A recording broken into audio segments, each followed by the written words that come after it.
Hey guys, we're gonna be watching how to wash a dirty off-road truck. And this is the iPhone LX channel. My brother's name is Michael, and we're gonna be watching the video. Let's get to it.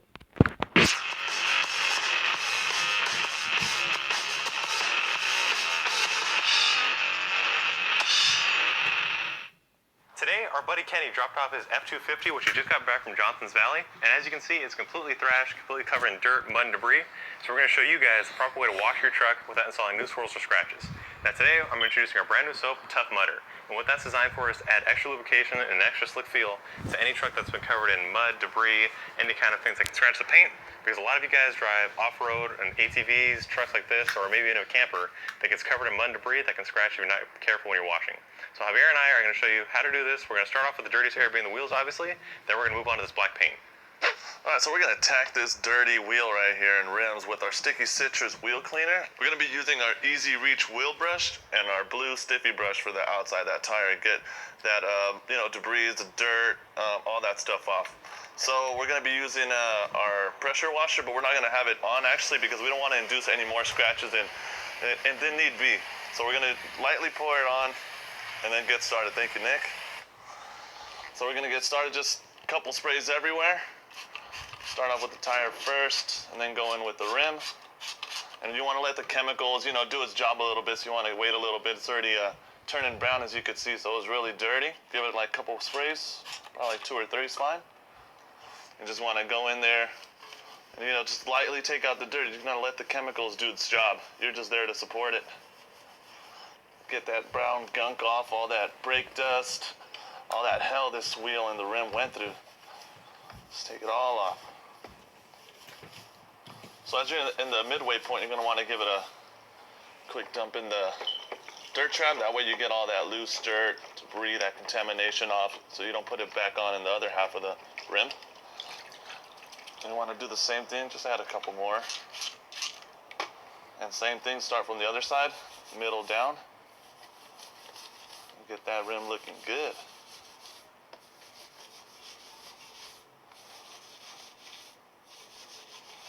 Whew. All right, and then we're gonna use our blue Stiffy brush, get the tire. Same thing, couple sprays. Let that chemical do the work. Give it a hard rub down. Put it back in the dirt trap.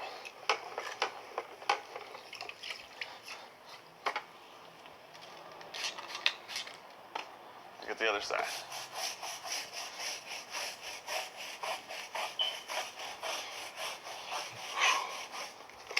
I'm gonna rinse it off. Again, not using all the pressure. You're gonna want to lightly do it so you don't add any more scratches to it.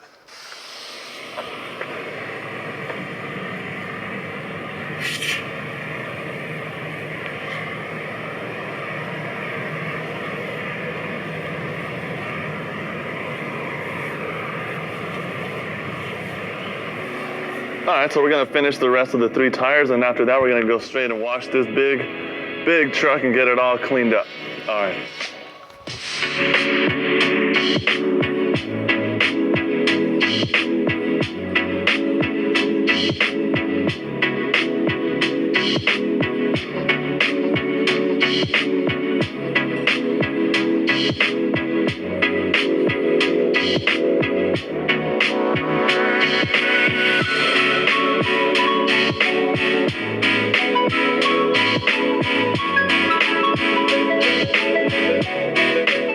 Javier and I just finished cleaning these wheels. Now they look awesome. You can see all that brown runoff is actually just the brake dust, road grime, all the kind of debris that was sitting on top of the surface, and it was degrading that finish. So by doing that, they look really nice. Now we're gonna move on to the body. This is a Ford F-250, which is a large vehicle, and it's black. So we want to take our time not to scratch it because it'll show any kind of imperfection. That's why we're using our Tough Mudder, which adds extra lubrication. So for those of you guys who are going off-road and getting all kinds of mud and debris on your vehicles, this is the way to go to make sure that you don't add any new scratches or swirls to your paint job. So we're going to start by rinsing off from top to bottom because that's where all your heavier loose dirt and debris is.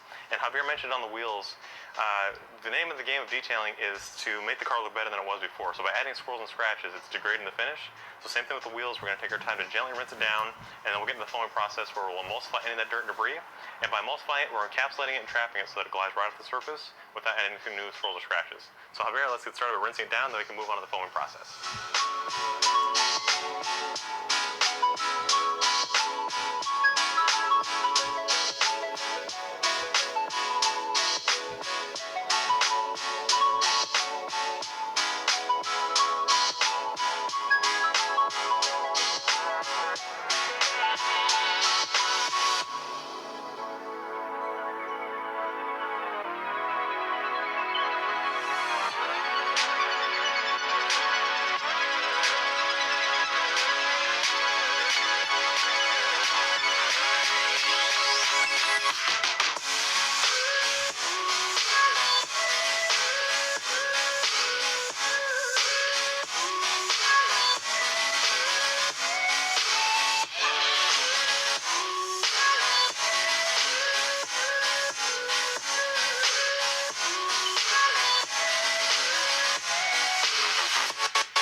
So now that we've finished foaming it up, we're going to start scrubbing it using our wash mitts. Javier is going to take the flat surfaces and I'll take the side panels. And using our tough mudder, we're going to gently remove any kind of that dirt and debris that's sitting on top of the car. Just gently wiping it down because even after rinsing it and foaming it, there's still mud that's stuck in the pores of the paint, which in some cases requires clay or polishing to remove. But in this case, we're just going to gently remove it using the tough mudder. So as you guys saw, this car was really dirty. That's where we're going to go to our second bucket to frequently rinse off our wash mitt. As we run it against that dirt trap, it's going to force anything that's on the noodles of the wash mitt underneath those cones, and that prevents it from coming back on the vehicle. And again, that's going to prevent any kind of scratches or swirls. So now we'll go back to our fresh water and our soap. Go back to the vehicle and working in straight lines. We're going to prevent adding any kind of swirls into the paint. And as I always say, whenever you install a swirl or a scratch, a swirl is a lot easier to notice than a straight line scratch. So by going in straight lines, we're preventing installing any new kind of paint imperfections.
So as you guys can see, we finally rinsed off the vehicle and it's taking care of all that loose dirt and debris. Now the last step, we're going to go and dry it using our woolly mammoth towel and some afterwash because this is a large vehicle and we don't want to create any water spots. So by using afterwash, you spray directly on the surface and you can see it's helping the water bead off. That's because it's breaking the surface tension between the paint and the water, and that's going to prevent it from drying. So if you guys want to learn more about these products, go to our website, chemicalguys.com. If you like this truck or this video, be sure to give it a thumbs up, and we'll see you guys next time right here in the Detail Garage.